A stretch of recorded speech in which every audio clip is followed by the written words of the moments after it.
வணக்கம், வாழ்க வளமுடன். நான் உங்கள் ஜோதிடர் மாணிக்கவாசன் பேசுகிறேன். ஓம் தத்து சத் வக்கரந்தன் தர்மோதந்தி பிரசோய ஓம் ஸ்ரீம் கிரீம் க்ளீம் கம் கம் கணபதிய நமக. ஓம் கிரீம் ஆதித்யாய சோமாய மங்களாய புதேச குரு சுக்கர சனி பிரச்சர் ஆகாவு கேதவ நமக.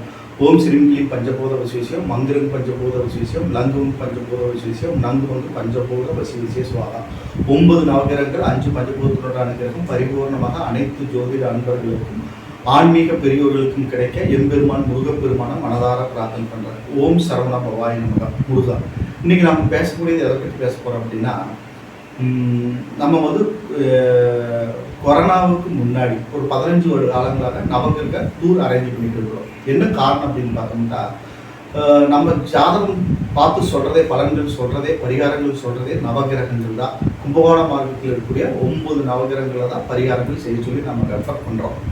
அப்போ அது சார்ந்து அவங்க தனியாக போகிறதுக்கு கஷ்டப்பட்டுட்டு நம்ம என்னிடத்துல ஜாதகம் பார்க்குறோம்னா மாதத்தில் 2 டைம் நம்ம கொரோனா முன்னாடி கூட்டிகிட்டு போயிட்டு வந்துருந்தோம். நவகிரகங்களில் போய் விளக்கேற்றுறதா பரிகாரம். 2 நாள் வெள்ளிக்கிழமை நைட்டு கிளம்புவோம், சனி ஞாயிறு பரிகார பூஜைகள் செய்வோம். இப்போ கொரோனாவுக்கு அப்புறம் நம்ம அதை பண்ணுறதில்ல, விட்டாச்சு. இப்போ மறுபடியும் பார்த்தோம்னா நம்மளுடைய ரெகுலர் கஸ்டமர்ஸ் எல்லாம் மறுபடியும் நவகிரக டூர் அரேஞ்ச் பண்ணுங்க, வழிபாடுகள் நாங்கள் போயிட்டு வர கலைஞர்களுக்கு சிரமம் இல்லாமல் இருக்கணும், உங்களோட வந்தால் தான் அந்த பரிகாரங்கள் திருப்தியாக எங்களால் செய்ய முடியும். விளக்கேற்றருக்கு அந்த பரிகாரங்கள் செய்யறதுல எந்த அவசரமும் இல்லாமல் பொறுமையாக நிதானமாக நீங்கள் கூடவே நின்று எங்களுக்கு எல்லாமே வழிகாட்டுவீங்க. அதனால நீங்கள் மறுபடியும் பண்ணுங்க அப்படின்னு நிறைய பேர், என்னுடைய ரெகுலர் கஸ்டமர் நிறையா பேர் கேட்கறதுனால இப்போ மறுபடியும் பார்த்தோம்னா மாதத்தில் ஒரு டைம் மட்டும் ஃபஸ்ட்டு வாரம் வெள்ளிக்கிழமைக்கு நைட்டு கிளம்புறோம். மாதம் அடுத்த மாதத்துலேருந்து கிளம்புறோம். நிறைய பேர் இப்போ அட்வான்ஸ் பண்ணிட்டாங்க. மறுபடியும் நம்ம அதை ஸ்டார்ட் பண்ணுறோம். எப்படி அப்படின்னு பார்த்தோம்னா, வெள்ளிக்கிழமை நைட்டு இங்கேருந்து 9 மணிக்கு ஆவடியிலேருந்து கிளம்பு வண்டி. நைட் கிளம்பி காலையில் வைத்தீஸ்வரன் கோயில் தான் ஃபஸ்ட்டு ஸ்தலம். அந்த வேலை மக்கள் நம்மளோட வர்றவங்க விரும்புனாங்க அப்படின்ட்டா நம்ம சிதம்பரம் நடராஜரை தரிசனம் பண்ணுவோம். நடராஜர் ஸ்தலத்தில் தரிசனம் முடிச்சுட்டு வைத்தீஸ்வரன் கோயில் போயிடுவோம். மெயினாக நவகிரகங்களை நம்ம என்னென்ன பண்ண போகிறோம் அப்படிங்கிறது தான் நான் இப்போ உங்களுக்கு ஷார்ட்டாக சொல்ல போகிறேன். பார்த்தோம்னா நம்ம ஜாதகம் பாட்டு மெயினாக ராகு கேது தோஷம், செவ்வாய் தோஷம், எல்லா கிரகங்களும் தோஷம் பெற்ற நிலையில் இருந்துட்டால் நவகிரக வழிபாடு தான் மிகச்சிறந்தது. அப்போ பார்த்தோம்னா வைத்தீஸ்வரன் கோயில் போயிட்டு குளிச்சுட்டு ஃப்ரெஷ்அப் ஆகிட்டு அங்கே 6 மணிக்கு கோயில் திறப்பாங்க. அப்போ கோயில் குளத்தில் குளிச்சுட்டு, செவ்வாய் தோஷத்தினால பாதிக்கப்பட்டவங்க கோயில் குளத்தில் குளிச்சுட்டு 7 விளக்கு, செவ்வாய் பகவானுக்கு 7 விளக்கு ஏற்றி 7 முறை வலம் அர்ச்சனை பண்ணுறது பரிகாரம். அங்கே சிவனுக்கு அர்ச்சனை பண்ணுறது, அம்பாளுக்கு அர்ச்சனை பண்ணுறது, முருகப்பெருமானுக்கு அர்ச்சனை பண்ணுறதெல்லாம் ஒரு நற்பலன்களை மிகுதியாக தரும். அப்போ ஃபஸ்ட் எடுத்தோன்னே நம்ம செவ்வாய் வைத்தீஸ்வரன் கோயில் போகிறோம். அங்கே எப்படி இருந்தாலும் 1 ஹவர்லேருந்து 1.5 ஹவருக்குள்ளே ஆகும் டைம். காலையில் ஏர்லி மார்னிங் நம்ம ஒரு 4 மணிக்கெலாம் அந்த இடத்த ரீச் பண்ணிடுவோம். அங்கே வைத்தீஸ்வரன் கோயில் போய் குளிச்சுட்டு ஃப்ரெஷ்அப் பண்ணிவிட்டு இந்த வழிபாடுகள் எல்லாம் செஞ்சுட்டு கொடிமரத்தாண்ட விழுந்து வணங்கிட்டு அந்த இடத்துல கொஞ்சம் நேரம் உட்காந்து தியானம் பண்ணிவிட்டு அப்புறம் அங்கேயே காலையிலேயே டிஃபன் அவங்கவுங்களே அவங்களுக்கு பிடிச்சதை நீங்கள் சாப்பிட்டுக்கலாம். ஒரு 7 மணிக்கெல்லாம் நம்ம வெளியே வந்துடுவோம். 7-8 மணிக்கெல்லாம் வெளியே வந்தோம்னா அங்கேயே காலையில் டிஃபன் சாப்பிட்டு அங்கிருந்து புதன் திருவெண்காடு ஸ்தலம் பக்கம்தான். ஒரு 1/2 ஹவர்லேருந்து 1 ஹவருக்குள்ளே போயிடலாம் பொறுமையாக போனாலே. அங்கே போயிட்டு பெரிய ஸ்தலம். அங்கே சிவன், பார்வதி, அகோர பத்ரகாளி, பேக் சைடில் கோயிலுக்கு பேக் சைடில் புதன் இருப்பார், புதன் பகவான். அவருக்கு 17 மூலிகைகளை கேட்டு அர்ச்சனை பண்ணுறது பண்ணி முடிச்சுட்டு அந்த பரிகாரம் பண்ணுறதுக்கு ஒரு 1/2 ஹவர்லேருந்து 1 ஹவருக்குள்ளே ஆகும். குயிக்காக முடிச்சிடலாம், ஒன்றும் ப்ராப்ளம் இல்லை. 1 ஹவர் மேக்ஸிமம் அந்த ஸ்தலத்தில். இதெல்லாம் சனிக்கிழமைக்கு தான் பண்ணுவோம். வெள்ளிக்கிழமை கிளம்பி சனிக்கிழமைக்கு இது பண்ணுறது. அப்போ புதன் திருவெண்காடு பரிகாரத்தையும் முடிச்சுடுவோம். விளக்கேற்றுறது தான் பரிகாரம். அதுதான் அங்கே சித்தர்கள் முனிவர்கள் சொன்னது. அதைத்தான் நம்ம செய்கிறோம். அதை பண்ணிட்டு அங்கிருந்து கீழ்பெரும்பள்ளம், கேதுவினால் ஏற்படக்கூடிய ராகு கேது தோஷத்தில் கேதுவினால் ஏற்படக்கூடிய தோஷம் கடுமையாக இருந்ததுண்டா 5ஆம் இடத்துல தான் புத்திர தோஷம்பாங்க. 2, 5, 7 இந்த ஸ்தலங்கள் 8 இந்த ஸ்தானங்கள் இல்லாமல் வந்தால் கேதுவினால் ஏற்படக்கூடிய தோஷங்கள் ஏற்படும். ராகு கேதுக்குள்ள காலசர்ப்ப தோஷங்கிற ஒரு அமைப்பு ஏற்பட்டுரும். அதனால எல்லாமே தடை தாமதங்கள் ஏற்படும். அந்த பரிகாரத்துக்கெல்லாம் கேது கீழ்பெரும்பள்ளம் அப்படிங்கிற ஸ்தலத்தில் போயிட்டு 7 விளக்கு ஏற்றி அர்ச்சனை பண்ணுறது, கோயிலுக்கு ஆயில் வாங்கி தரது, எதிர்காலத்தில் அரச மரத்துக்கு கற்போயிலுக்கு வழிபாடு செய்கிறது, புத்திர தோஷத்துக்கு தொட்டில் கட்டுறது, இந்த மாதிரி வழிபாடுகள் எல்லாம் அங்கே வைப்போம். அதை முடிச்சுட்டு அது ஒரு 1/2 1 ஹவருக்குள்ளே நம்ம முடிச்சிடலாம். கோயில் சின்ன கோயில் தான், சீக்கிரம் முடிச்சிடலாம். அந்த முடிச்சுட்டு சனீஸ்வர பகவான் திருநள்ளாறு போவோம். திருநள்ளாறுக்கு வந்து பார்த்தோம்னா எப்படியும் 1 ஹவருக்கு மேலே ஒரு ட்ராவலிங் டைமு. அப்போ பார்த்தோம்னா அந்த ஆண்டு வேலும் போகிறப்போ திருக்கடையூர் அபிராமி அம்பாள் தரிசனம் பண்ணுவோம். போகிற வழியில் ஆண்டு வேல் இருக்கிறதுனால அந்த தரிசனத்தை முடிச்சுட்டு அப்புறம் திருநள்ளாறு போவோம். திருநள்ளாறு ஃபஸ்ட்டு போனோன்னே ஆஃப் டே ஆயிரும், மதியம் அங்கே போவோம். மதியம் ஒரு மணி 2 மணி ஆயிரம் அங்கே போகிறப்போ. அந்த வேலையில் போகிறப்பவே காரைக்காலில் நம்ம சாப்பாடு டிஃபன் எது வேணுமோ சாப்பிட்டுடலாம். சாப்பிட்டு முடிச்சுட்டு அங்கே ஒரு நல்ல ஹோட்டல் இருக்குது காரைக்காலில், ரெகுலராக சாப்பிட்றதா.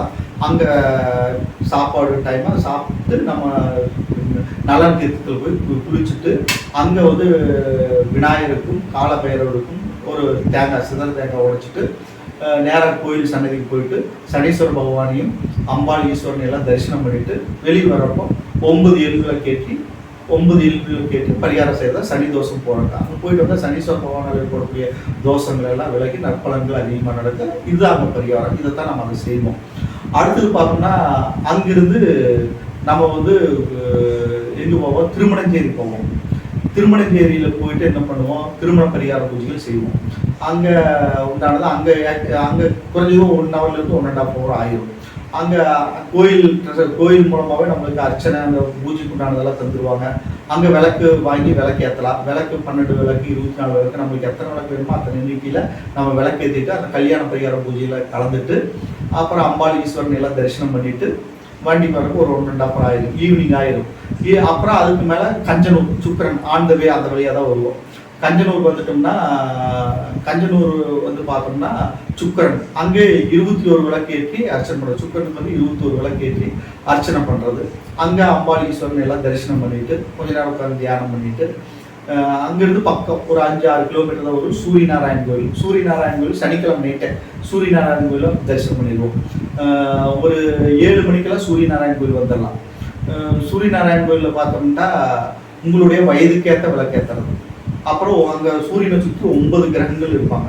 அந்த 9 கிரகத்துக்கு விளக்கேற்றிட்டு உங்களுடைய வயதுக்கு ஏற்ற விளக்கெல்லாம் ஏற்றிட்டு அங்கே அர்ச்சனை பண்ணுறது. இதில் இந்த வழிபாடுகள்லாம் முடிக்கிறதுக்கு ஒரு 1 ஹவர் ஆயிடும்.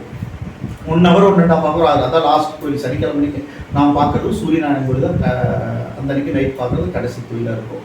அங்கே வந்து பார்த்தோம்னா நல்லா டைம் ஸ்பெண்ட் பண்ணி ஃப்ரீயாக நல்லா தரிசனம் பண்ணுறது, அரசு வழியில் உத்தியோகம் கிடைக்கிறது, தாப்பான முறையில் நன்மை ஏற்படுது, புதிர் தோஷங்கள் எல்லாம் விலக இருக்கலாம். சூரியநாராயண் கோயிலில் வயதுக்கேற்ற விளக்கேற்றது, குருவுக்கு அர்ச்சனை பண்ணுறது, சூரியனுக்கு அர்ச்சனை பண்ணுறதெல்லாம் நற்பலன்களை மிகுதியாக அள்ளி தரும். அதனால சூரியநாராயண் கோயிலில் இது வந்து நைட் நம்ம அந்த ஒரு 8-9 மணி 8:30 அந்த 9 மணி நேரத்தோட ஸ்பெண்ட் பண்ணி அந்த வழிபாடுகள் எல்லாம் முடிச்சுட்டு நம்ம அந்த அடுத்தது வந்து நேராயண் வந்து ஆல்ட் ஆகிறது வந்து பார்த்தோம்னா கும்பகோணம் முருகனோட ஸ்தலம், ஆறுபடை வீட்டில் ஒரு ஸ்தலமான முருகனோட ஸ்தலம் சாமிமலையில் வந்து ஆல்ட் ஆகும். அங்கே நம்மளுக்கு ஹால் ரூம் எடுத்து ஸ்டே பண்ணுவோம். அந்த ரூமுக்கு வந்து நானே பே பண்ணிடுவோம், ஒன்றும் ப்ராப்ளம் இல்லை.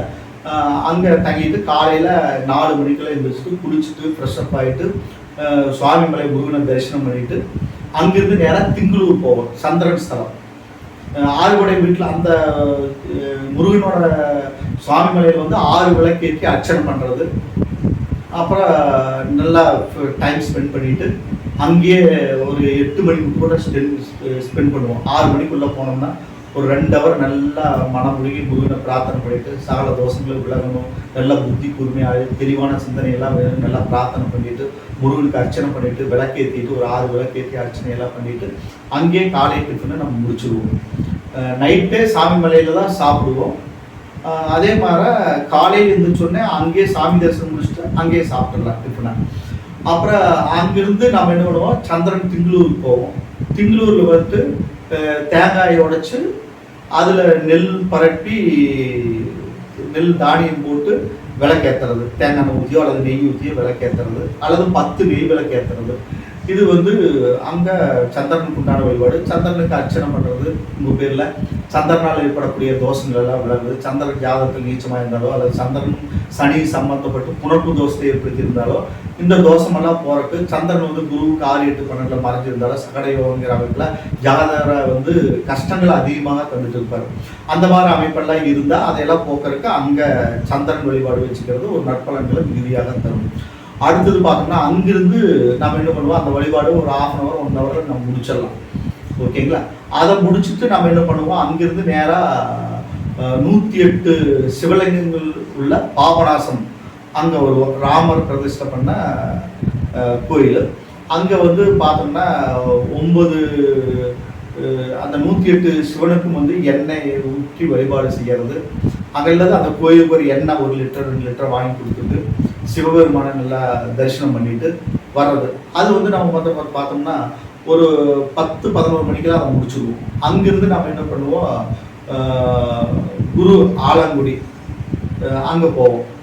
தட்சிணாமூர்த்தி, குரு தட்சிணாமூர்த்தி வழிபாடு வச்சுக்கிறது, தோஷங்கள் எல்லாம் விளக்கு, பார்வதி வழிபாடு எல்லாம் வச்சுக்கிறது. குருவுக்கு வந்து ஆலங்குடியில் வந்து பார்த்தோம்னா 24 விளக்கேற்றி அர்ச்சனை பண்ணுறது. ஸ்தலத்தை 3 முறை வந்து வளம் வந்து கொடிமரத்தாட விழுந்து வணங்கிட்டு குருவுக்கு உண்டான அர்ச்சனையெல்லாம் பண்ணிட்டு வர்றது. அங்கே ஒரு 1 ஹவரில் நம்ம அந்த பரிகாரங்களை முடிச்சிடலாம். மதியத்துக்குள்ளே குருவோட பரிகாரம் முடிஞ்சிடும். அப்புறம் நேராக நம்ம என்ன பண்ணுவோம், அங்கிருந்து திருநாகேஸ்வரம் வருவோம். திருநாகேஸ்வரத்தில் ஃபஸ்ட்டே நம்ம நேரம் பண்ணுவோம், மதியம் வந்துட்டு உப்பிலியப்பனம் பார்த்துடலாம். உப்பிலியப்பன் நட 1 மணிக்கெல்லாம் அங்கே நட சாத்திரத்துக்கு நம்ம உப்பிலியப்பன் ஸ்தலத்தை முடிச்சிடலாம். உப்பிலியப்பனை தரிசனம் பண்ணிட்டு அங்கேயே உப்பிலியப்பன் கோயிலுக்கு பக்கத்துலேயே நல்ல சாப்பாடு இருக்கும். அங்கே மதியம் சாப்பாடு நம்ம முடிச்சுட்டு நேராக ஞாயிற்றுக்கிழமை, அது இந்த பரிகாரங்களை ஞாயிற்றுக்கிழமை நம்ம பண்ணுறோம். அப்போது திருநாகேஸ்வரத்தில் பால் அபிஷேகம் பண்ணுறது ஞாயிற்றுக்கிழமை ஸ்பெஷல். அங்கே பயங்கர கூட்டமாக இருக்கும். அப்போ நம்ம பார்த்தோம்னா அந்த அன்றைக்கி பார்த்தோம்னா 5000 ஒரு 10,000 பேர் ஞாயிற்றுக்கிழமைக்கு பால் அபிஷேகம் பண்ணுறதுக்கு, அந்த அபிஷேகத்தை பார்க்கறதுக்காக நிறைய கூட்டம் அந்த அன்றைக்கி இருக்கும். அப்போ வந்து பார்த்தோம்னா ராகுனால் ஏற்படக்கூடிய கலத்தல் தோஷம், காலசர்ப்ப தோஷம், கடுமையான தோஷங்களால் பாதிக்கப்பட்டிருந்தால் ஜாதகர் வந்து அங்கே வந்து 48 விளக்கேற்றுறது, 21 விளக்கேற்றுறது, 18 விளக்கேற்றுறது, அவங்களுடைய ஜாதகத்தை பார்க்கும்போது நம்மளுக்கு தெரியும். அதுக்கு தகுந்த மாதிரி அங்கே பரிகாரங்கள் விளக்கேற்றுறது தான் பரிகாரம் பண்ணி முடிச்சுட்டு அம்பாள் ஈஸ்வரனை தரிசனம் பண்ணிவிட்டு பால் அபிஷேகத்துக்கு 500 ரூபா டிக்கெட் இருக்குது, 100 ரூபா டிக்கெட் இருக்குது. எது நம்ம வசதியோ அதுக்கு தகுந்த மாதிரி வசதியான டிக்கெட் வாங்கிட்டு உள்ளே போயிட்டு பால் அபிஷேகம் பார்த்துட்டு பால் வாங்கி குடிச்சிட்டு, அபிஷேக பால் வாங்கி குடிச்சிட்டு அப்புறம் வந்து விளக்கேற்றிட்டு அங்கிருந்து நம்ம என்ன பண்ணுவோம், பிரித்யங்கரா தேவி பக்கத்தில் தான் இருக்கிறாங்க, அவங்கள போய் தரிசனம் பண்ணலாம். தரிசனம் பண்ணிட்டு பிரித்யங்கரா தேவி தரிசனம் பண்ணிட்டு ஈவினிங் ஒரு 6 மணி 6:30 7 மணிக்குள்ள மேக்ஸிமம் 7 மணிக்குள்ள திருநாகேஸ்வரத்தை முடிச்சிடலாம். ஏன்னா மதியம் 2 மணிக்கெல்லாம் அங்கே போயிடுவோம். சாப்பிட்டு முடிச்சு 2 மணிக்கெல்லாம் உள்ளே போய் போட்டோம்னா பெரிய பார்க்கிங் ஏரியா இருக்குது, அங்கே போட்டு நல்ல முறையாக போய் தரிசனம் பண்ணிட்டு கோயில் ஒரு 3-4 மணிக்கு திறப்பாங்க. 4 ராகு காலம் ஞாயிற்றுக்கிழமை, அந்த இடத்துல ராகு காலத்தில் ராகுக்கு உண்டான பரிகார பூஜைகளெல்லாம் முடிச்சுட்டு 6 மணிக்கு மேலே வந்தோம்னா 7 மணி மட்டும் கோயிலே நம்மளுக்கு செலவாயிடும். 7 மணிக்குள்ளே எல்லா விளக்கேற்ற பரிகாரங்கள்லாம் முடிச்சுட்டு பக்கத்தில் எல்லாம் விருப்பப்பட்டாங்கன்னா பிரித்யங்கரா தேவி போய் தரிசனம் பண்ணுறது. சத்ருனால் ஏற்படக்கூடிய சேவன தோஷம், மந்திரத்தினால் பிடிப்பட்டவங்களெல்லாம் பிரித்யங்கரா தேவி போய் தரிசனம் பண்ணிட்டு அங்கே குங்கும அர்ச்சனை பண்ணுறது அல்லது அங்கிருந்து குங்குமம் வாங்கிக்கிறதால ஒரு நற்பலன்கள் மீதியாக தரும். அந்த அம்பாவை போய் தரிசனம் பண்ணிட்டு நம்ம ஒரு 8 மணிக்குள்ளார அங்கே தரிசனம்லாம் முடிச்சிடலாம். முடிச்சுட்டு நேராக ஒரு நல்ல ஹோட்டலாக பார்த்து டிஃபன் எல்லாம் முடிச்சுட்டு நம்ம வெடிய காலையில் 3 to 4 மணிக்குள்ள பொறுமையாக தான் வருவோம். ரொம்ப அவசரமெல்லாம் பட மாட்டோம். எந்த ஒரு 60 to 80 கிலோமீட்டர் ஸ்பீடில் தான் நம்ம வண்டி வரும். அதிக ஸ்பீடெல்லாம் வர்றதே கிடையாது எப்போவுமே. அந்த மாதிரி ஸ்பீடில் இங்கே 4 மணிக்கெல்லாம் ஆவடி நம்ம வந்துடலாம். 3 to 4 மணிக்குள்ள ஆவடி வந்துடும். ஆவடியிலேருந்து உங்களுக்கு எங்கே போகிறதுனாலும் பஸ் இருக்குது, நீங்கள் போய்க்கலாம். ஆவடியில் பஸ் ஸ்டாண்ட்லேயே நாங்கள் ஸ்டாப் பண்ணிடுவோம். இதுதான் பிளானிங்கே. நவகிரகம் ஓகேங்களா. நவகிரகத்துக்கு இனிமேல் மாதம் வரக்கூடிய முதல் சனிக்கிழமை வெள்ளிக்கிழமை நைட்டு கிளம்புறது. சனி ஞாயிறு லீவு இருக்குது எல்லாத்துக்குமே, ஒன்றும் பிரச்சனை இல்லை, டென்ஷன் தேவையில்லை.